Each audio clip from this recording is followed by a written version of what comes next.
Hello and welcome to X-Form. Today I'm going to give you a reading from Rose, the Target novelisation written by Russell T Davies, based on the first episode of the revival of Doctor Who, called Rose, funnily enough. My reason for doing this is because quite soon we shall be shooting a reaction video to Rose, and I feel like it would be nice to read this opening prologue, which kind of acts like the cold open of the episode. I was actually lucky enough to meet Russell and a few others, including Moffat, when they did a book signing in Forbidden Planet in London at the time of the release. I can't remember when that was. All I remember is being queued up for, I think, several hours. I almost want to say 3 in the cold and rain. And when I got to the front of the queue, Russell and Moffat, gracious as they were, they apologised. I said, it's worth it. And Moffat, in his typical style, went, "Is it really? Really?" And I just said, well, fans are all mad. So here we are. The madness continues. Without further ado, Rose by Russell T Davies. Prologue. Bernie Wilson was a guilty man. It had all started out so well. He'd been a good, loyal worker all his life. He joined Hendrick's department store in 1968, starting as a lad in kitchenware, then rising to household appliances until an unfortunate incident with Miss Forsyth at the 1973 Christmas party resulted in his demotion to the basement as junior subordinate caretaker. It was a dark, windowless warren down there, a low-ceilinged world of corridors and pipes weighed down by the oppressive hum of the boilers and the whine of hydraulics from the lift shafts. Above, Hendricks greeted the shoppers of London with smiles, music and perfume. Below, a subculture bristled, seethed, and muttered with cleaners, maintenance staff, and security guards waging bitter, pointless wars in a dozen different languages. But over the years, Bernie had made this world his own. He used the cleaners to smuggle in cigarettes and booze from abroad, to sell in the local pubs. He used the maintenance crews to pilfer from the stocks upstairs, a black market of LPs, then VHS tapes, then DVDs. He fed the suspicious security guards enough false information to keep them permanently spinning, like magician's plates, so they didn't notice little Bernie Wilson slowly taking charge of the entire kingdom. His rise to power became official in the summer of 1989, when he was elevated to senior caretaker. "Bernie the Troglodyte King," said Miss Forsyth. That day, the same day she found her car vandalised with an elaborate scratch. And that would have been fine. He liked his subterranean empire. He should have stopped there. But Bernie went too far. "It could be you!" cried the brand new lottery in 1994. The staff upstairs formed syndicates, and within a year, £120 was leaving Hendricks every week. When the lottery introduced a Wednesday draw in 1997, the money doubled. So when Bernie suggested taking charge, everyone agreed, and it became his responsibility to buy the tickets twice a week. Except he didn't. He kept the money instead. Not all of it. Bernie wasn't a fool. Anyone relying on fixed numbers had to be guaranteed a ticket in case of a win. But the invention of the lucky dip allowed Bernie a dangerous freedom. If people didn't know their own numbers, he thought they deserved to be robbed for being so trusting. He didn't make a fortune. The money declined over the years, and he was clever enough to invent wins every so often. £10 here, £50 there, and one Christmas he pretended Bedding had won £300, just so he could share a celebratory cup of wine with the head of department, Miss Forsyth. But mostly, the con was a steady trickle of cash, enough to supply Bernie with whiskey and Sky and the odd little trip to Thailand every few years.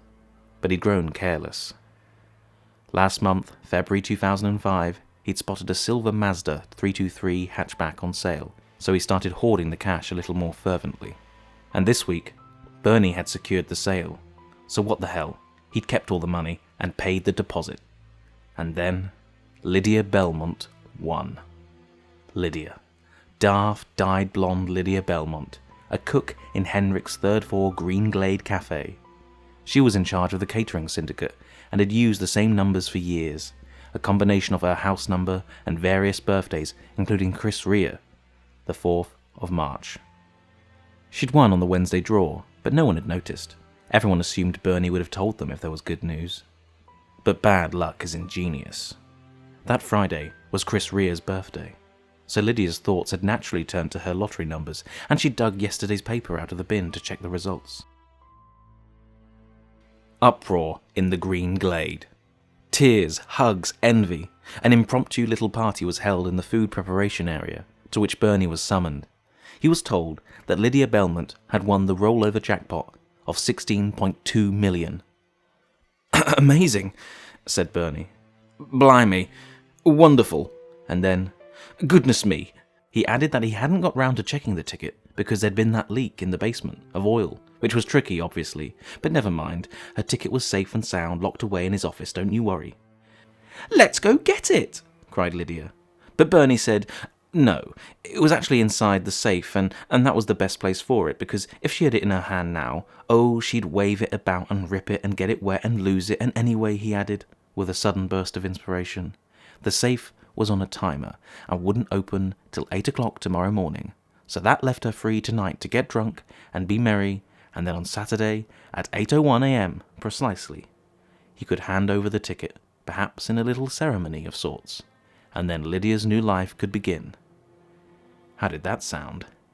A string of lies to buy Bernie Wilson one more day, and he would use that day well. He'd burn down the shop. Friday night, Bernie was alone. He knew what to do. Like any British employee, he'd spent many hours working out how to raze his workplace to the ground. First, he had to get his story exactly right, and one thing kept bugging him. Would a ticket inside a safe survive a fire? Would the metal melt? If not, would the temperature inside become high enough to ignite paper or merely bake it? And what did baked paper look like? Would the numbers still be legible? Interesting. Okay, he'd have to burn some papers and place the ashes inside the safe and then lock it so that if the safe survived, it would look as though the lottery ticket had disintegrated. That worked, didn't it? Yes, thought Bernie. He was getting good at this. What next? Staff. The basement corridors were crawling with his troglodyte citizens. He'd need to hide from witnesses, but once the fire started, he didn't want anyone to die. Well, he could think of 1 or 2 people he could toss onto the flames, 3 or 4 perhaps, plus Big Eric from the car park, of course. But this was only the start of his criminal career, and he was not quite ready for murder, so he'd have to sound the fire alarm and hurry everyone out. Bernie realised he could be a hero. He imagined Miss Forsyth seeing his face in the papers, the saviour of the store. She might congratulate him, she might kiss him, she might finally succumb and become his troglodyte queen. But to his surprise, there was no one around. The corridors were deserted. Strange, thought Bernie. Maybe there was some sort of training course tonight. Maybe he'd missed a memo. He'd been so busy plotting he hadn't checked his inbox or pigeonhole. But hey, good news. This would make arson so much easier. So what else did he need? Kindling, plenty of it. The whole basement was stacked with cardboard, wood and plastic. An electrical fault. That's what his health and safety courses had taught him. Fires were often started by electrical faults, so he would stack the kindling underneath the junction box in storage B, then rip out a few fuses to make it look like the box had blown. Not that forensics would find much. The low concrete walls would turn this place into an inferno. He imagined air being sucked down the lift shafts to make the flames boil and roll, soaring upwards to engulf the store above. The racks of clothing billowing like burning ghosts, bottles of perfume popping in the heat to release 1,000 scents, the fire spreading up towards Miss Forsyth's beloved bedding, where duvets and pillows and sheets would ignite, white feathers spiralling in the toxic black smoke. Bernie was grinning, lips wet. This was fun! Then he heard a creak. He looked around. No one. Only a wall of abandoned half-dressed shop window dummies staring at him with blank eyes. So Bernie turned back to the fuse box. He prized open the grey metal covering, and then his entire life changed shortly before its end. The inside of the box was alive. The fuses couldn't be seen, buried beneath fingers. 1,000 long, thin, writhing pink fingers. They swayed and poked the air, as if someone had spread a sea anemone across the box with a knife. Bernie leaned closer, and the protuberances moved en masse, shrinking back from him.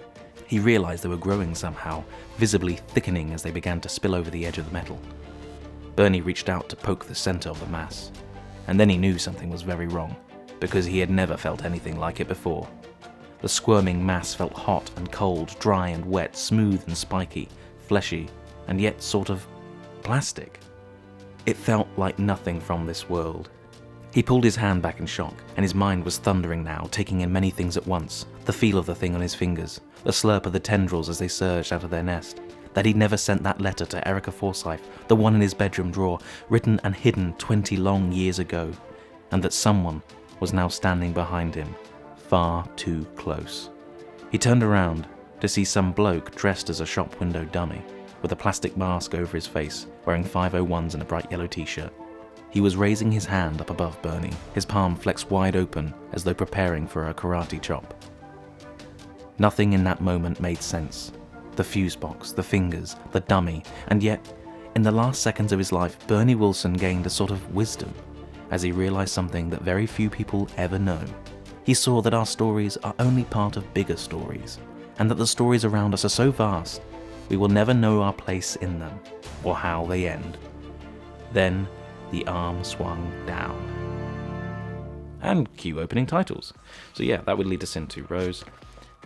Thank you for listening. I hope you enjoyed it. I may do more of these in the future. And please do keep an eye out for our reaction video of Rose, which will be shortly followed by a review as well.